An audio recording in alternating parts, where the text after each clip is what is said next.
opening statement with your host, Dianne Hart. Now here's Dianne.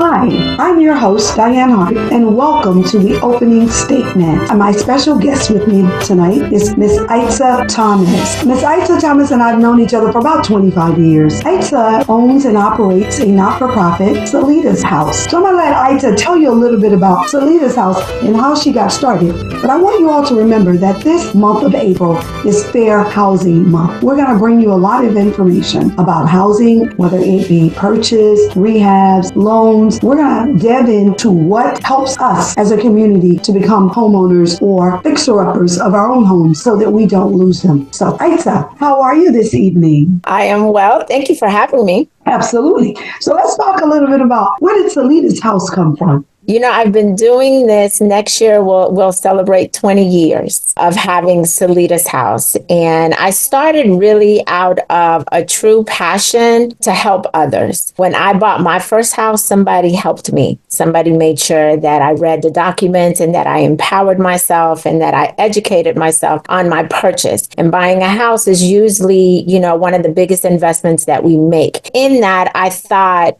it's my job to help others learn how to properly empower themselves to purchase a house. And hence, Salita's House was born out of my retirement money and a whole lot of praying. Because I really didn't know. I knew I had the passion to do this, but I really didn't know how to do this. And I really just started. Went to the YMCA and asked for some space to be able to teach a class. And then I found this little itty bitty incubator office space where we would meet with clients. And then I started to work on my nonprofit status. Then we got our first grant for a whole $2,000. I thought it was like $2 million. It's a passion that I have. I think, Dianne, if I had to do anything else, I would still be doing this. If I had a different profession, this would still be like a hobby of mine. I don't call it work because I love what I do. I know you do. And I know that you all have an array of products and services. But what you fail to tell us is, what is Salita's and where did the word Salita's come from? I've heard that story and everybody needs to know why you really started Salita's House. Growing up, my grandmother was like everybody's grandmother. She was like the Madeira of the little neighborhood that I lived in. To me, my grandmother knew everything. She had the answers to everything. If you were sick, if you were hungry, if you want anything, she had the answer. But my grandmother really instilled in me what being a village was all about. If you needed a babysitter or somebody to watch your kid, my grandmother was there. If you were hungry, my grandmother was there. And it was done unconditionally. And her name was Solita. So for me to pay homage to her and to show her that all the things that she has instilled in me is what I instill in my business and how I do business, we named the company after her. I always love to hear that story because that's where that true passion was born, was with your Salitas. I love that. Let's talk a little bit about one of the programs. We're going to start, I want to go over an array of all of your programs. That one of the programs you started many, many years ago when we first got into these not-for-profits was first-time home buyer workshops. Yeah. People sometimes get confused because there's so many people or so many agencies or organizations that are teaching the home buyer education class. Most of our participants want a class that's going to get them some type of down payment assistance. Living in Tampa, we know that most of us need some type of down payment and closing cost assistance because the cost of housing is so high. So you want to definitely take a class that's a HUD certified class. We teach an 8-hour homebuyer education class. It's 8 hours. It's virtual. But the important thing is that you walk away with so many educational nuggets to empower you to make the best decisions for you when you're trying to purchase a house. There's a myth that people say, oh, you need 20% down to buy a house. No, when you take this class, you'll learn that you don't need 20%. If you had $2,000, if you had $5,000, we could work with that depending on what down payment and closing cost assistance programs are available. Being educated about just not the information, but where to get the additional information is so important. So for us, yes, our home buyer education classes, it's almost like the catalyst to get you started on the path to home ownership. And I'm certain that you have people waiting right now in the pipeline to be able to purchase. Yes, we oftentimes have meetings to discuss how many mortgage ready people do we have. We have over 100 that are mortgage ready. This means that they've been approved for a mortgage and they're ready to buy. Unfortunately, the price of housing is so high, there's not enough down payment assistance. The other thing that happens is that if the interest rate changes and it goes up a little bit, that may knock some people out, because again, home ownership is home ownership. Affordable home ownership is where we want people to be. So we want to make sure that you're still able to make a mortgage payment and still survive and still eat and still take care of your family. It's super important for you to get that information. Then once you're ready, to stay ready. And Dianne, I think that's where we're at now with trying to continuously encourage our clients to stay ready. You never know when another opportunity is going to present themselves. We have a lady that just closed on her house either today or yesterday. She is 30% AMI. Area medium income, for people who don't know what AMI is, can you tell me what that looks like in dollars? Is that somewhere in around $20,000 a year? Or a little bit less. We can get enough down payment assistance to fill her gap from her financing, because I know her financing couldn't have been much of anything. And then she needed down payment assistance. Was she also able to get that state money, $25,000 from the state? She didn't do the state. She did the city of Tampa. She did East Tampa. She did Third Federal. And then the city of Tampa gave her some ARPA money as well. So her down payment assistance had to look like almost $200,000. It was a little bit over 200.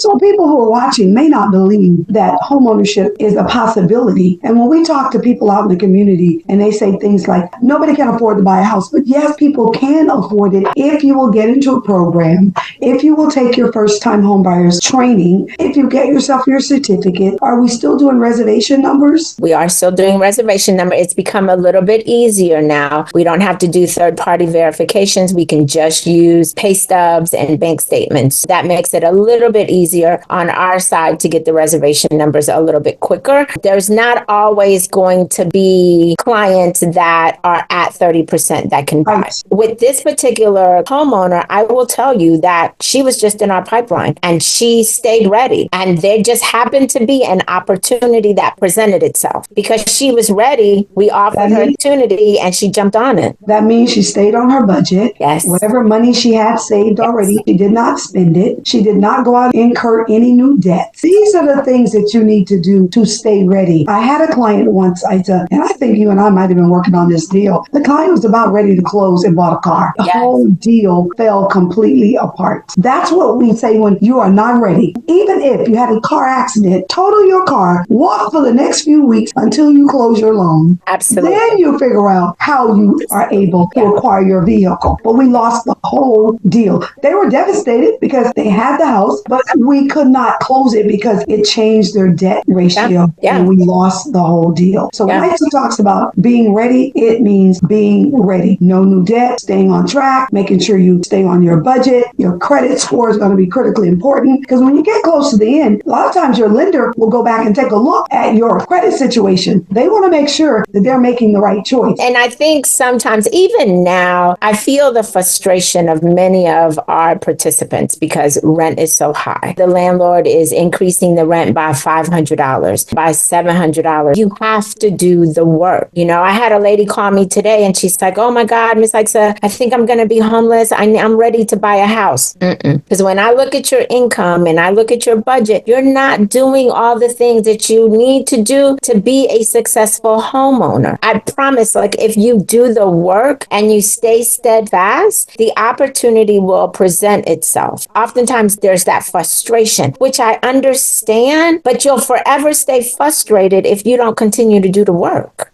That's right. That's just a little bit about the down payment assistance and the first-time homebuyer classes. But you all also became a CDFI. And for people who don't know what a CDFI is, kind of walk them through. That was an amazing in itself to get done. Yes. Very difficult to do. A CDFI is a community development financial institution. I usually tell people that we are social lenders and we're social lenders to our clients. I don't look at a client's credit report to determine whether or not I'm going to loan them money. I really look at the relationship that they have with the agency and the work that they're putting in being good financial stewards of their money. I could have a client that's been working with one of my housing counselors and need car repair. And let's say that the car repair is $1,500 and their credit scores are still really low where they can't get a loan. We will loan them the money at a low interest rate, and then they pay us back every month over a term, and we report to the credit bureaus. I know so many of my clients needed that second chance. It's that second chance of financing where the interest rate isn't killing you. It's safe, affordable lending products. It's based on the activity that the client has and the relationship that the client has with our agency versus their credit report. That's not like going over to the payday loan where the interest rate will be 200%. I don't really have to have good credit to come over to the CDFI and ask you, I'd like to have a loan. I need to be attending some of your classes or have attended some of your classes so you somewhat know my situation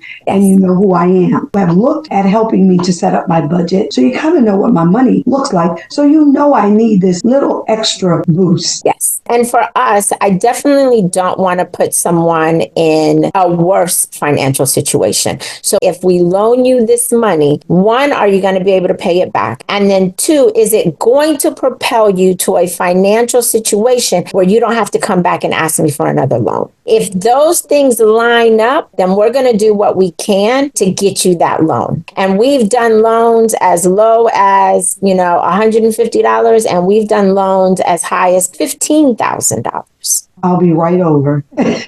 Example, oftentimes we have clients that had an eviction, and let's say that they had this eviction during COVID, and it may not have been anything that they could have prevented. Everybody had to adjust. So if they were in the hospitality industry and couldn't work, wasn't able to pay their rent, they were evicted. So now they have this eviction on their credit report. Anytime they go to a new apartment, they get denied immediately because there's this eviction on their credit report. So if they're working with us, they start counseling, they get to a point where they can apply for a loan, we will work with them to pay that eviction off. Get that removed from their credit report. Absolutely. And so now when you go and apply for an apartment complex, it's not a no. When there's something on public records, like an eviction, you can still negotiate what you owe. Then we'll pay it. Now it becomes an active loan on your credit report. Every time you make a payment, we're reporting it to the credit bureaus. So it's helping you twofold. One, you don't have that scarlet letter on you. And then two, you're increasing your credit scores. Dianne, I'm going to tell you, people come to us and I need a loan. No. I don't know you. I don't loan to strangers. Nobody would loan money to strangers. Even going to a bank, you got to establish some type of account with them. So it's the same with Salida's house. The only thing is that we really value our relationship with each other versus your credit score. I'll often say, we're that insurance. I have a lady, Miss Christine is a grandmother. She has her grandson. She moved from somewhere in Florida. She moved to Tampa and she had all her things in storage. She's on fixed income. She was trying to find a job. She only made enough on her fixed income to pay her rent and pay her storage. But she needed to pull her beds and everything out for her and her grandson. They were been sleeping on pallets. And so she decided to take a portion of her rent money to take the things out of storage to get them moved into the apartment. But now she can't make up the difference of her rent. So she's been working with us. She had been working with us for maybe about 2 months. She came in and she told me what was going on, and we sat down and we looked at everything, and all she needed was like $235. That's it, to avoid being evicted. I said, okay, Miss Christine, listen, we usually wouldn't do a loan because her income was so low. And my issue was her making that payment to me could cause another financial hardship. She promised me, she said, Miss Issa, I promise you I'm going to make this payment. So what we did is, instead of making the loan term 24 months, we made the loan 36 months. So now the payment is a little bit less, right? So now it fits in her budget. Dianne, we didn't loan her just the $235. We loaned her about $500 so that she had some cushion. She paid off her loan in 12 months. That's right. She knows that anytime she needs help, she can always come to us. Listen, to me, maybe $500 isn't a lot. But to somebody else, it could be the difference between a roof over your head and being homeless. Absolutely. All we ask is that you come to housing counseling. All we ask is that, you really take a serious effort on doing your budgeting and keeping your financial action plan task in order and working on increasing your income and increasing your credit and working on your budget and cutting back. That's what we asked you to do. And in turn, where if you needed something and your credit just wasn't there, we would loan you the money. And usually our interest rates aren't anything higher than about 12%. And we really work with individuals. If I've got to extend the term, so instead of 12 months, I make it 24 months so that the payment is a little bit lower. I don't want to do something for me to now have to hire an attorney to go and collect. That's not the premise of this program. Okay, so in addition to that program, I also know that you all have been doing some actual loans yourself for many of your housing clients who are purchasing homes, because we've used your service with some of our clients. So let's talk a little bit about that. But let's take a short break and then we'll be right back. Be sure to watch The Opening Statement with your host, Dianne Hart, every Wednesday night at 7 p.m. right here on Tampa Bay Television. Welcome back to The Opening Statement with my guest, Ms. Issa Thomas. So Issa, let's talk a little bit about that program that you have, that you all are actually the bank. We are. And Dianne, this is a longtime dream of ours. In the nonprofit world, we're not like a regular business. We don't sell a widget or we don't sell something to earn income. We literally are writing grants and providing a service to the community. Being able to now have a product that not only will it benefit our clients, but we can also earn some income from it to sustain our agency is monumental to me. We have the ability to do mortgage loans. Now, we can't do mortgage loans for everybody. These are for individuals that are under 80%. And you have to live in a specific area in Hillsborough County. So we can't do Polk or Pasco or anything like that. And that's where we use our other lender partners to come in. These particular loans, the interest rates are usually extremely competitive or sometimes even lower than the normal loan. We are a pro at layering down payment assistance. So when I tell you, when you're doing a loan with Salidas House, we are looking for every bit of additional funding that we can get you.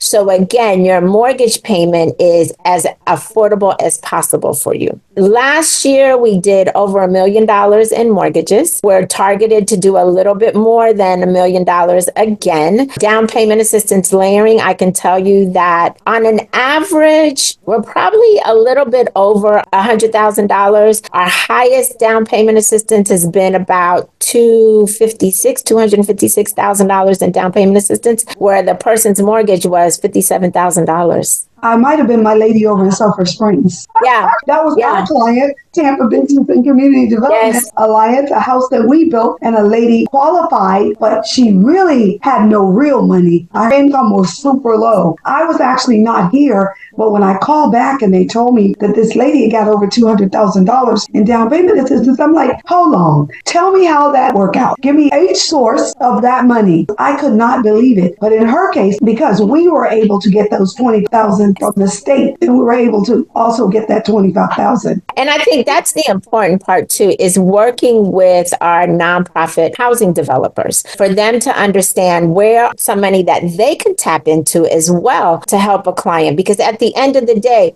we want the client to get the house and the housing developer wants the client to get the house. So working together to find all those pots of money is important for us. Oh yeah, it's critically important. You have a new product that you're stepping into, or are we talking about that? Yeah, we are talking about that. This is the first time. So we have a partnership with a bank that allows us to do mortgages. And so we're really using their money. For the first time, about 2 weeks ago, we were able to use our own money to fund a mortgage. And then we sold it, like most banks do, to a bank. So now we have the money again alone. Like, I'm excited. It just means stability for Salita's house. And the other part too is that our target market will always be low to moderate income individuals. Even now, some of our low to moderate income individuals are being priced out.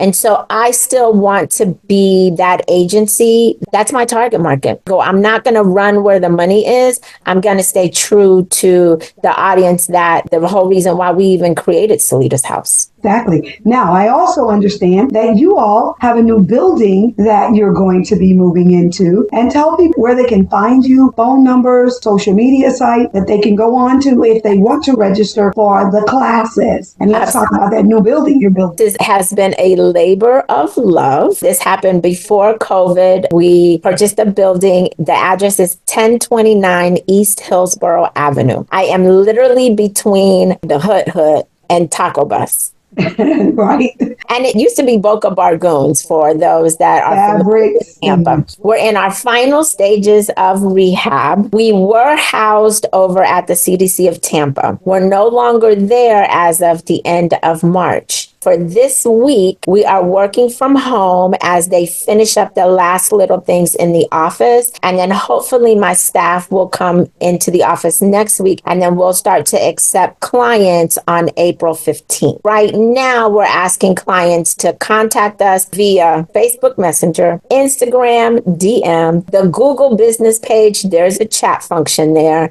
our website, and then our emails.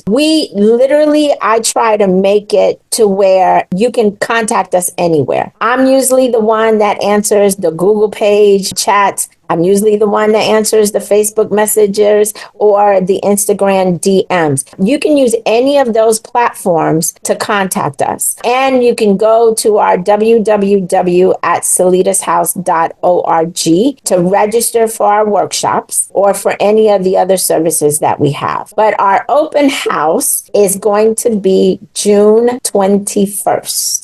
Which is a Friday. We're going to have a ribbon cutting. And then later on that night, we're going to have a small reception. And June is really our anniversary month. We'll be 19 years old. And that will be 5 days before my birthday. So if I'm in town, I will certainly be there to help cut the ribbon. Yes. I'm so excited for you all. Yes. I know this has been a labor of love for you for many, many years. Both you and your husband work at Salita's House. For the other social media sites, do you put Salita's House? How do you get on your Instagram? So Instagram is at Salita's House. Facebook is Salita's House. We have a LinkedIn page. We have a YouTube page, and the YouTube page is Salita's House Inc. And on that YouTube page, we try to create as many helpful videos as possible. If you don't know how to fill out certain documents, if you want tips to how to find an affordable apartment, how to kind of review your credit report, why is it important for you to save money? All those types of videos are on our YouTube page. We do a lot of Facebook posting, so any of our new products or new programs or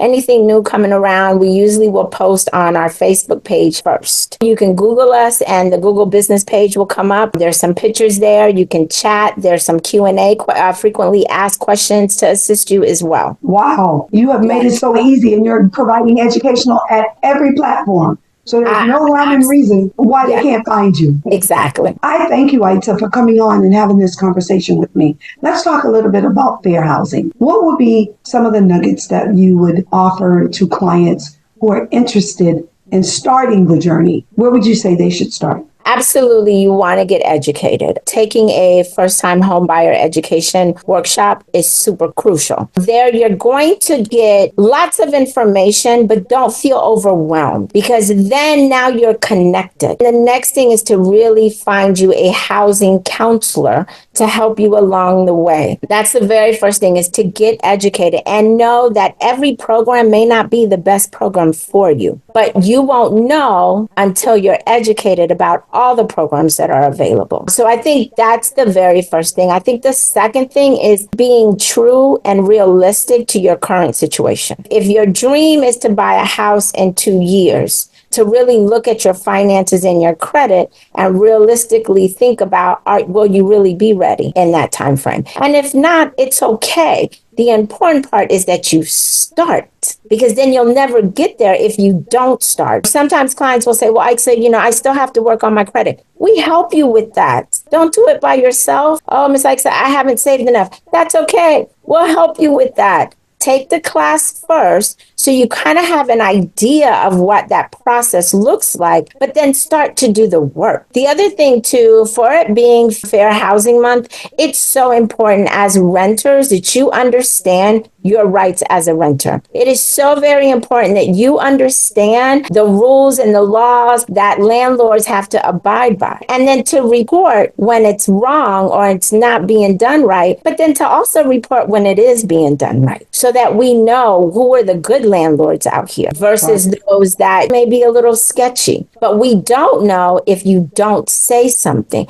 But you've got to know how to even determine whether you are being discriminated. Oftentimes, you'll go to an apartment and you want to rent and you're on Section 8. And some landlords will say, we don't accept Section 8. You can't say that. So it's important that renters understand the guidelines. If they've been accepting your rent, and let's say that you got some rental assistance, and now they can't just say they're not going to accept rent. Then I'm going to tell you, when COVID happened and we were doing a lot of rental assistance, I would get apartments that accepted Section 8 payments, but they didn't want to accept this COVID payment. And I would have to call and say, you can't pick one and not the other. And my clients would say, I didn't think about that. Absolutely. If they're a low income restricted apartment and they're getting subsidies from the government, they can't deny another subsidy.